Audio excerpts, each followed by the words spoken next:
Hello and welcome to our third and last lesson of your Intro to Self-Love mini course.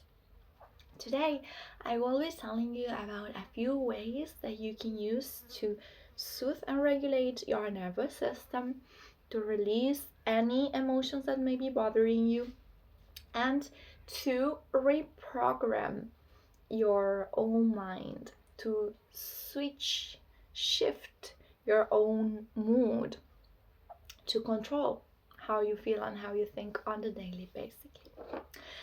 So to start with, it's good that you know that we all have the ability to regulate our own nervous system, the nervous system being a combination of our brain, that has different layers: the lower reptilian brain, the mammalian brain, the human brain.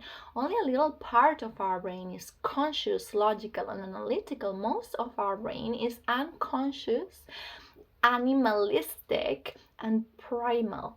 And that's linked to our spinal cord that goes through our spine and through all the nerves that go through our whole body under our skin and connect every millimeter, every cell to our central nervous system, to the brain that computes all the information that's coming in from the touch on our skin, from our eyes, from our ears.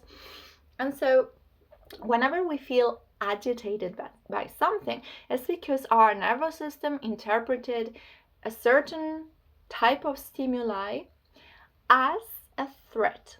And that's going to be different for everybody. Some people are very sensitive because of past trauma or whatever reason, and they get agitated by very little, like strong sounds, strong smells, the sight of a lot of people, of a crowd. Other people are not, but then if you tell them a wrong word, they get super angry. For instance, you have all kinds of people, all kinds of sensitivity, and it's all good. There's nothing wrong with you wherever you're at. It's just for you to know that you can regulate your own emotional states, your own feelings, your own nervous system. And the biggest tool we have in that regard is breath. Breath is the bridge between body and mind. Breath relates to our emotional state. When you're agitated, you're out of breath, you're short of breath, you cannot breathe properly. But when you're breathing calmly, it means that your emotional state is calm too. The same way that your emotional states create a change in your breathing pattern, by influencing your breathing pattern consciously, you can change your emotional states. So that's why, in popular way of saying, common way of saying, we say like take a breath there, or count until 3 or count until 10 before you do anything. Just breathe deeply. And that's great advice. It really is. It's just common sense in a way, but that's why it works, because when you're breathing deeply, you're activating your parasympathetic nervous system, your relaxation mode, and you are calming down. So whenever you feel that something is agitating you, find some time and space for yourself, getting away from others if you can, or if you are in a place where you cannot really get away from, you may close your eyes and just consciously and intentionally breathe deeply in through your nose, holding for a moment your belly full, your ribcage full, your chest full, and then let it go through the mouth with a little bit of a sighing sound, like as much as you can do if you're in public, less than if you're in private, but to the extent that you can, any type of deep breathing is going to help you calm down on the spot, like a charm. Do it at least 3 times, or as many as you want, as many as you can, as many as you have to, till you feel that you're calming down, till you feel more regulated. Because only when we feel more regulated, we can do something to actually solve the situation. If we act from a place of agitation, of panic, normally what happens is we're just making any given situation worse. So by intervening first with deep, long breathing, with long exhales through the mouth, like a sigh, inhaling through the nose and exhaling through the mouth, this is a powerful self-regulation tool. Once you're feeling calmer, Then you can use some emotional release techniques. I recommend that you do them on your own in a private space, not when you're in front of other people. If you're in front of other people, some techniques that you can do to balance your nervous system, for instance, are grabbing the closest small object and start passing it from hand to hand, from side to side to the body, making sure that your hands cross the midline of your body in the front. So from side to side, from side to side, in a rhythmic way, just passing the object gently. And this is gonna calm your nervous system down too. It's great for anxiety and panic attacks, right? Another thing you can do, other than the deep breathing, is to use your peripheral vision. So instead of just looking at one point, which gives us tunnel vision and it activates our sympathetic nervous system, which is the action mode, alert mode, try to, without moving your eyes, look at things that are both sides of you. Without moving your eyes, try to be aware of the whole space around you, and that's going to be activating your parasympathetic nervous system rest and relaxation mode. Another thing that you can do if you are in public is shaking your body gently. This will depend on where you are, right? But that's something that also helps with emotional release. It's just, letting go, letting out, shaking as much as you can, depending on the place where you are and your state in the moment. But shaking also helps to let stuff out, let emotion out. And then once you feel calmer, you can do some other deeper emotional release techniques, such as journaling. I have introduced in the workbook, complimentary workbook, a few journaling exercises from different self-inquiry techniques that you can use to explore your thoughts, to explore your emotions. You can also use music, dance, primal movement as a release.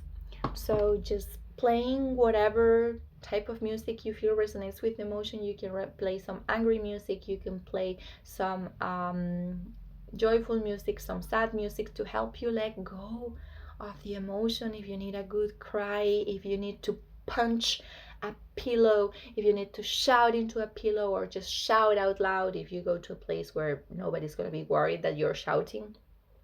Try to do this alone. Again, you don't have to release your emotion to the person that triggered it. I advise always to release it on your own, and then when you feel really calm and grounded, go back to the situation that triggered you and solve it from a more constructive place to the extent that you can, right? And so many times it's going to be way more constructive for you to tell someone that you're having an argument with, I am not feeling calm right now, I'd prefer to discuss it at a later time, and then go away, take care of yourself, and then come back to a situation that's going to be way more helpful and constructive. Even if it feels like it's rude or it's weird, it's basically caring for your own well-being and also for the other person's well-being. Because if you stay and you're unregulated, you're agitated, you're may be saying things that hurt the other person, and then you regret later. So using dance, music, movement, sounding, journaling as emotional release techniques to do on your own to let go of the emotion. Then if you need to take any action, coming back to the situation from a calmer, more constructive place where you have reflected already on the course of action you would like to take because it's best for you and for the other person. And then some other techniques that you can use, going a little bit more deeply about self-hypnosis, are to interrupt any pattern that you don't like. And this may sound like the same thing, but once you realize that you have these emotions that keep coming up again and again, the same situation that keeps coming up again and again, and you've done the breathing and you've done your emotional release and that keeps happening, then you may have run into a pattern.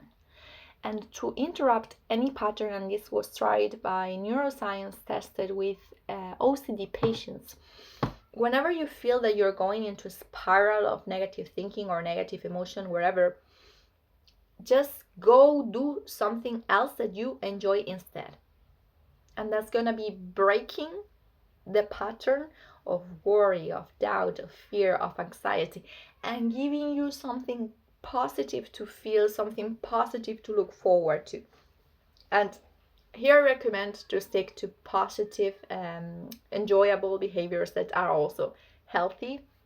So don't go and eat like a full bag of crisps or a full pizza or a full cake on your own. Do something that's enjoyable for your senses, but also sensible and healthy to the extent that you can, right? And by interrupting these patterns, we're training our brain, reprogramming our brain to build new neural connections. So this was a little bit in a nutshell what self-hypnosis techniques you can use on the daily. Doesn't seem like it's complicated or fancy, but in its simplicity lies its power, you know. Of course, you can go deeper. I have a self-hypnosis masterclass available. There are many free resources on the internet that I could recommend to you as well. Readings that you could do. I have other video courses available, and as always, I have the one-on-one support for those who feel called to go really deep and to the next level and transform your life inside out. So if that's you, don't hesitate to get in touch. I'm always here to help. I hope that you found this useful, really, and feel free to message me with any comments, any feedback. I wish you all the best. I hope I get to meet you and get to know you better soon. And I send you so much love from Brazil. Thank you for being here.